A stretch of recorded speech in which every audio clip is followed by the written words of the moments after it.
this weekend newscast. From 13 ABC, Conklin and Company, with 13 ABC Action News anchor Lee Conklin. First, with what's happening behind the headlines. And Take 3, our panel of political analysts. Morning, everybody. Welcome into another edition of Conklin and Company. Hope you're having a great holiday weekend with family and friends as we celebrate Independence Day. Well, today on the program, countdown to a summertime tradition. Marathon Classic tees off in just over a week from now at Highland Meadows Golf Club in Sylvania. Tournament Director Judd Silverman has everything you need to know.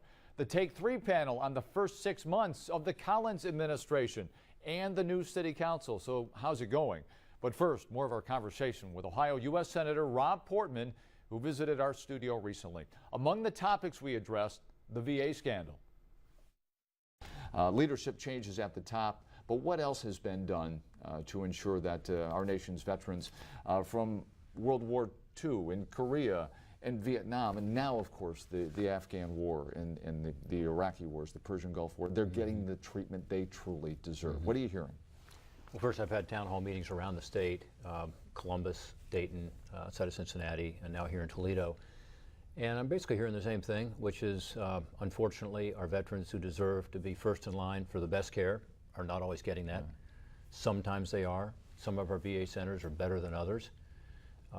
Frankly, I'm hearing a lot of stories, though, about veterans who say, you know, Rob, I'm not getting the best care because I've got a private doctor and a VA doctor, and I'm finding that my private doctor has better technology or more expertise. And this is one reason there's legislation I'm supporting that gives veterans a choice where they actually would have a card, and if they can't get the service they need in their local community, say, you know, here in Northwest Ohio, they would have a card to be able to go to a private doctor to be able to get that service, or a private hospital or clinic. Second, what are you hearing from private physicians? On board, we hope? Well, yeah, I mean, most veterans do access the private system one way or the other. Some of them access both. Some of them only use private system. But you know, the reality is that the VA system is mixed. Some of the care is very good. There's some really dedicated people at the VA, nurses and doctors and others. But some people are getting in long waiting lines, and as we've seen around the country, there's just some incredibly terrible stories about veterans who get in line, and then the VA system, the center in Phoenix, for instance, took 1,700 veterans off the waiting list in order to make their numbers look better for Washington. Criminal. Washington said, hey, you can only have a 14-day waiting list or whatever, so they just said, well, we don't have a waiting list anymore. Is it criminal in your eyes? I think it absolutely is. 42 veterans died while being on those waiting lists, and so that's what we're trying to get to the bottom of. There's an Inspector General's report that's due out shortly.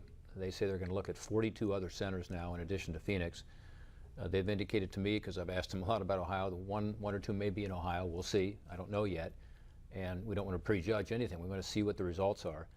But we got to be sure and get some more accountability in the VA system. So not just choice for veterans, which I think is a good idea, and I'm supportive, but also the veterans system has got to be able to discipline the people who have mistreated our veterans and reward those who are doing a good job. And that's not the case now. You know, you get sort of a automatic bump up in promotion and salary, and even some bonuses were given, as you know, that should not have been given. So we need a shake-up at the VA health system also. Investigations Nationally, and our Sean Haggerty has done his own here across this region, looking into all the problems that have been exposed now.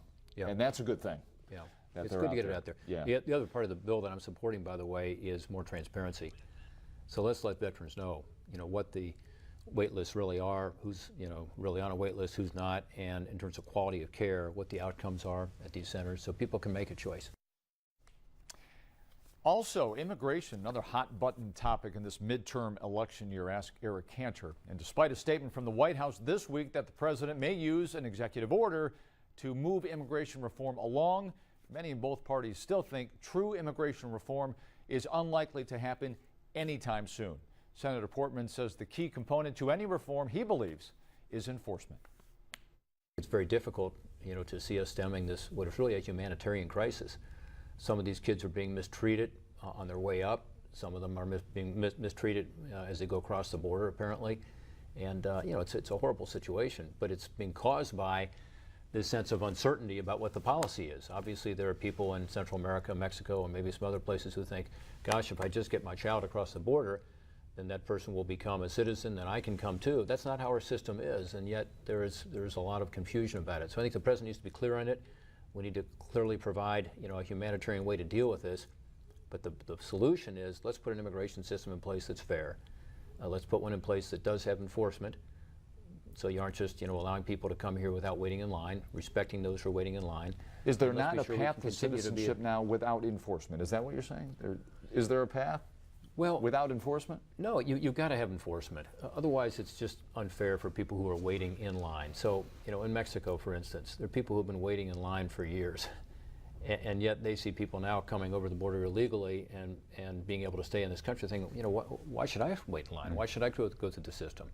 And actually, the biggest increase, we're told, in immigration over the last couple of years has been from Asian countries. And a lot of Asian countries that would like to send more people here, and that illegal immigration is increasing from those countries. So I think the system's broken. We've got to fix it. I believe we can fix it, but it's got to include enforcement. My big concern about the bill that passed the Senate, which I was not able to support because of this, was it didn't have adequate enforcement, both at the border, but also at the workplace itself. We don't have a system in place that allows us to be able to say to someone who applies for a job, yes or no, you can work here in this country, because we don't have good documentation. There's a way to do this using digital technology, matching photographs. There's a way to do it. Employers can be held harmless if they follow the rules, but we could actually stop a lot of this immigration that's illegal by saying, let's do something at the magnet. The magnet is still the workplace. I believe most people come here to work, and we got to be sure and let people know we're going to have a fair system in place, where we're going to be generous, as we always have been as a country. We are a nation of immigrants, but let's base it on the law, and let's make sure that it's fair to everybody, including those who are patiently waiting in line to come to this great country. Moving forward, you talked about work, okay, jobs, the economy.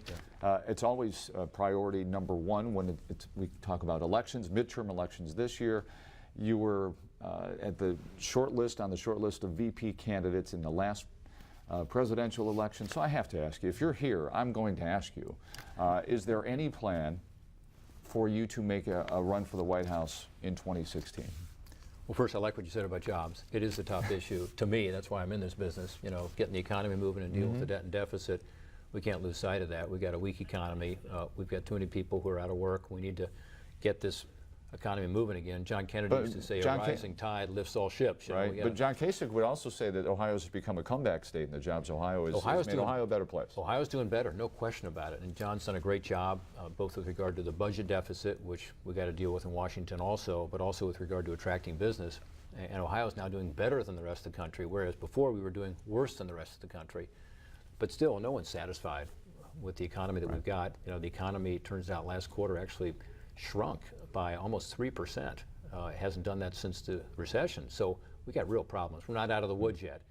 But in terms of my plans, yeah. Okay, let's do that run around. On that last question I asked you. I plan to run for the Senate here in Ohio again. I love representing our great state. We're, I think a microcosm of the country. It's a terrific state. I'm fifth generation Ohioan. I think there's a lot of work to be done. So that's where I think I can make the biggest impact, and that's what I plan to do. So at this point, he plans to run for the U.S. Senate again in 2016. When we come back, Conklin & Company continues with our countdown to the Marathon Classic right after this.